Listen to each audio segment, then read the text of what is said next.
Alô, amigos, eu sou Humberto Goulart, da agência Servidores. Estou aqui em Brasília, no estúdio da agência, aqui na capital, e nós temos conversado todos os dias com dirigentes sindicais do Brasil inteiro para a gente entender como estão acontecendo as coisas neste momento em que nós estamos presos às nossas casas em função da disseminação do Covid-19 ou do coronavírus, esse vírus que tem assustado todo mundo e tem feito com que nós tenhamos atitudes novas em relação à nossa própria vida.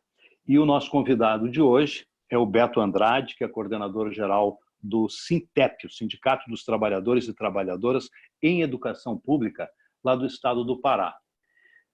Beto, muito obrigado por bater um papo com a gente, por conversar com a gente. E antes da gente falar do trabalho que vocês têm feito, e eu sei que vocês tiveram muitas reuniões com o governo do estado aí, resolveram muitas coisas para o sindicato, eu não sei se você teria condições de nos passar, eu acho que é uma curiosidade do servidor do Brasil inteiro, em saber como é que estão as coisas no estado do Pará em relação à própria contaminação. Como é que está o estado? As coisas estão funcionando bem por aí? O pessoal está muito assustado? Como é que você vai? Bem, boa tarde. Obrigado pelo convite também para esse diálogo. É fundamental que a gente possa fazer um debate, né, com essa envergadura nacional, e o nosso sindicato agradece muito por esse espaço também de comunicação. O Sintep, primeiramente falar rapidamente, né, que é o Sindicato de Trabalhadores e Trabalhadoras em Educação Pública do Pará, ele é considerado, talvez, se não o maior, mas um dos maiores sindicatos da região norte do país, e tem uma abrangência territorial em todo o estado do Pará, 144 municípios. A nossa situação hoje aqui em relação à pandemia do Covid, ela não se difere muito do resto do Brasil, embora haja ainda, e por uma leitura inclusive de muitos especialistas, uma subnotificação dos casos. Então o Pará não figura entre os mais agravados na federação, mas também não é um dos que tem menos casos registrados. Há uma apreensão muito forte em grande parte da população, mas também há uma contradição dentro desse mesmo processo, que são as pessoas que insistem, por exemplo, em não manter o isolamento social. Nós poderíamos dizer que aqui no Pará hoje nós temos talvez cerca de 70% da população se esforçando para fazer o isolamento social, se esforçando para seguir as orientações da Organização Mundial de Saúde, do próprio Ministério da Saúde, que aparentemente é a parte sensata, né, deste governo federal. E a gente tem, então, uma relação aqui no estado do Pará eu diria que de assumir. Os paraenses estão assumindo para si a necessidade de combater esse Covid também, o Covid-19, o coronavírus, o novo coronavírus, através de um processo de isolamento. Agora, obviamente, um estado extremamente rico da federação, mas com um povo extremamente pobre, né? Um dos estados que mais se reflete a desigualdade social nesse país, e a gente tem um processo que é muito comum também nas periferias de qualquer cidade, que são os trabalhadores autônomos, enfim, esse processo da economia popular que está muito prejudicado também. Então, um pouco disso também está sendo levado em consideração pelos paraenses aqui, a preocupação de o que fazer, né? Já era um estado, do ponto de vista social, muito fragilizado, e com essa situação se torna ainda mais dramática a situação. Mas o povo do Pará tem reagido bem, diria, do ponto de vista do percentual, da forma de enfrentar, da solidariedade, inclusive, para lutar contra esse processo novo, como tu colocaste aqui para nós, processo preocupante, mundialmente falando, e uma excepcionalidade que a gente não tinha ainda vivenciado e estamos nos adaptando a ela também. O governador do Pará, me parece, tomou uma atitude, inclusive, que surpreendeu muita gente, dizendo que todo trabalhador da área da saúde, da área da segurança, da assistência social, vai ser considerado, se morrer em serviço, como acidente de trabalho. E surpreendeu algumas pessoas. E vocês da área da educação, me parece que as pessoas também não sabem muito bem o que fazer ainda, não? Então as coisas têm que ir sendo buscadas à medida que acontecem.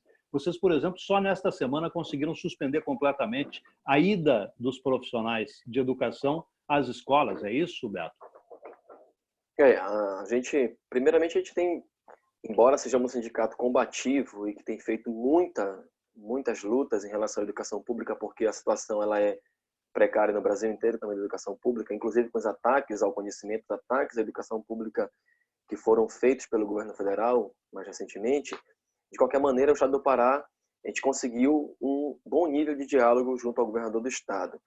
Não eram todos os trabalhadores, aliás, não são todos os trabalhadores que estão indo para as escolas. Nós conseguimos um dos primeiros estados, talvez aqui da federação também, a suspender as atividades no dia 18 de março.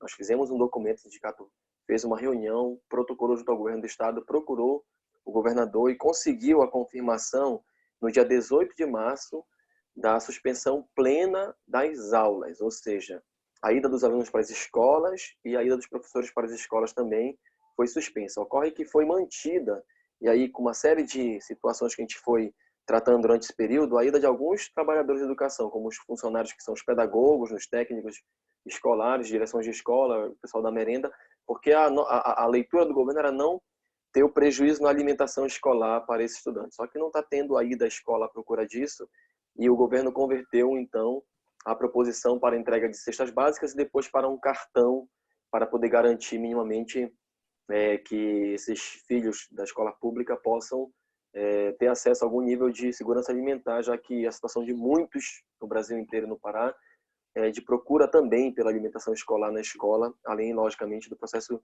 de aprendizado. Então, essa situação permaneceu até, inclusive, a semana inteira. Nós tivemos reuniões pressionando, reuniões online, conversando com o governo, conversando com a secretária de Educação, com a de Administração e Planejamento, e foi definido pelo governo que seriam suspensas todas as atividades a partir dessa semana, ou seja, nenhum servidor mais seria deslocado, a não ser aqueles que trabalham na vigilância da escola, mas seriam deslocados para o local de trabalho por conta desse processo todo que a gente está vivenciando de agravamento da pandemia, e aqui começa a chegar no nível mais assustador também, como está acontecendo em vários locais do Brasil. Só que de ontem para hoje nós tivemos também alguns outros debates com o governo e acabou que não foi feita essa suspensão plena dos servidores por conta de uma decisão do governador do estado em antecipar as férias escolares, numa forma de manter a suspensão das atividades das escolas, mas também em uma tentativa do Estado ter o mínimo, um pouco menos de impacto de gastos. Foi essa fala que o governo usou, inclusive na reunião que nós tivemos hoje com a secretária de Administração e Planejamento. E, ao nosso ver, e nós não estamos insensíveis ao problema que o Brasil está vivenciando, mas tem uma série de senões a serem apreciados nesse processo. Um deles é porque a antecipação das férias nos parece precipitado, também porque ao final desse processo de um mês, nós provavelmente ainda não estejamos num patamar de segurança, não tenhamos superado o problema da pandemia. Então, o que fazer após isso? É muito temeroso no Brasil, em qualquer estado, a lógica de que os trabalhadores têm que cada vez mais pagar pela crise ou pelas crises, mesmo nesse momento nós entendemos o processo que estamos vivenciando de aprofundamento de uma crise social que no Brasil já vinha sendo estabelecida, estava muito, muito clara para todo mundo. E aí, a nossa preocupação, nós colocamos para o governo do estado hoje, é que uma antecipação dessa tem alguns elementos. Lógico que nós sabemos que em algum momento todos os trabalhadores e trabalhadoras da educação vão precisar fazer algum nível de inflexão para poder também ter uma parcela de contribuição nesse processo de combate ao Covid e o processo de distanciamento social. Só que nós colocamos algumas situações, elencamos e pedimos informações do governo. Umas têm caráter do ponto de vista pedagógico e outras de caráter também mais geral. Sem suspender, como a gente falou, as aulas e fizer as férias por esse mês inteiro, a gente volta no dia 16, 17 de maio, com o risco de ainda estar dentro do processo da pandemia e o que fazer depois. A grande preocupação é que depois se avance para outras situações de tentativa de economizar os custos dos trabalhadores e comece a ter, como em alguns municípios do estado do Pará nós já estamos combatendo, redução, por exemplo, de algum tipo de vantagem, redução de salário, mesmo que a MP que foi produzida pelo governo federal não atinja o serviço público, naturalmente os prefeitos e governadores em muitos lugares estão utilizando correlatamente essa MP para fazer ajustes nesse sentido de redução de alguns direitos. Então, alguma grande preocupação, obviamente, em relação a isso por parte da nossa categoria. Some-se a isso que o governo decretou na semana passada mais medidas, aprofundamento das medidas de austeridade fiscal no estado do Pará. Embora a maioria não atinjam os servidores públicos do estado, mas duas delas são diretamente relacionadas a nós. A do auxílio transporte, que a gente entende que legalmente, inclusive, ele tem uma característica que é de garantir o deslocamento do servidor até o seu local de trabalho. Então, naturalmente, nós não iríamos fazer enfrentamento em relação a isso, mas também da gratificação de tempo integral. sob a justificativa de que os servidores não estariam cumprindo mais o tempo integral, aqueles que ficaram trabalhando ou remotamente ou então em regime de escala na secretaria. Nós conversamos com o governo, explicamos as preocupações em relação a isso. Aqui no Pará, não sei como é no resto do Brasil, mas esse valor que tem da gratificação, ele é considerado, por exemplo, para empréstimos consignados. E tem muita gente da nossa categoria e dos servidores públicos do Pará inteiro que estão completamente argolados em empréstimos por conta da falta de valorização, de reajustes salariais. Por exemplo, a única categoria que obteve reajuste ano passado foi a do magistério, literalmente, dos professores. Até mesmo os outros companheiros das escolas que nós temos aqui não tiveram um reajuste, a não ser aqueles que estão na margem do salário mínimo. Então, tudo isso foi colocado na mesa em debate com o governo, a preocupação sobre isso. E, finalizando essas preocupações, e até para poder devolver para você aí também o nosso diálogo, a gente colocou em consideração aquilo que é o calendário escolar. Nós estamos muito preocupados com esse calendário, com os alunos, por conta do risco real de se estender muito o processo da pandemia, do risco, inclusive, da perda do ano letivo. Isso seria catastrófico, como eu falei, uma coisa que a gente nunca vivenciou, nem nesse estado e talvez na nossa história recente, no resto do Brasil também, uma perda de ano letivo, para nossa juventude e nossas crianças também. E essa preocupação foi colocada porque o Conselho Nacional de Educação já flexibilizou o calendário, que tem obrigatoriamente um mínimo de 200 dias letivos, para ser aplicado com menos dias letivos do que os 200 necessariamente. Até, se eu não me engano, 160 dias, que é 20% de quebra do calendário letivo. E isso, nós colocamos na mesa também que o governo vai ter que trabalhar com essa perspectiva de como é que a gente vai fazer um processo depois de recomposição, de renegociação da reposição das aulas.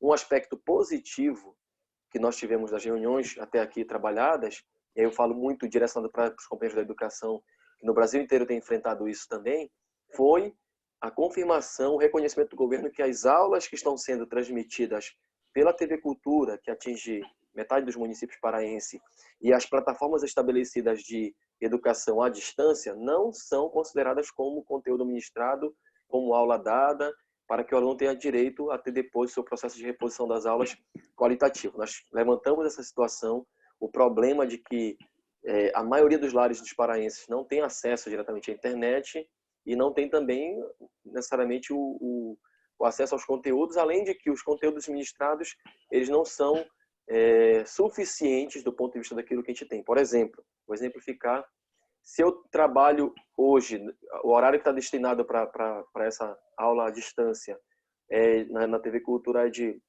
3h30 da tarde, 15h30 até 17h30. E um primeiro horário de 1h até 16h30 para o ensino fundamental e até 17h30 depois para o ensino médio. Se eu trabalho um conteúdo do ensino fundamental de 6º ano de matemática, uma operação matemática, amanhã ou depois de amanhã ou essa semana eu vou continuar esse conteúdo ou eu vou ter que trabalhar de um outro ano. Então, isso tudo a gente considerou com o governo reconheceu que não há condições na implementação e do alcance da educação nessa perspectiva. E isso é uma forma também de nós combatermos o discurso fácil. Embora nós reconheçamos que a tecnologia é fundamental para o processo educacional, nós não aceitamos a substituição do professor, da professora, por uma máquina remota, sem que possa ter interação social. A educação é basicamente a interação e a troca de saberes. Então, esse foi um aspecto positivo também que nós conquistamos aqui com o governo do Estado.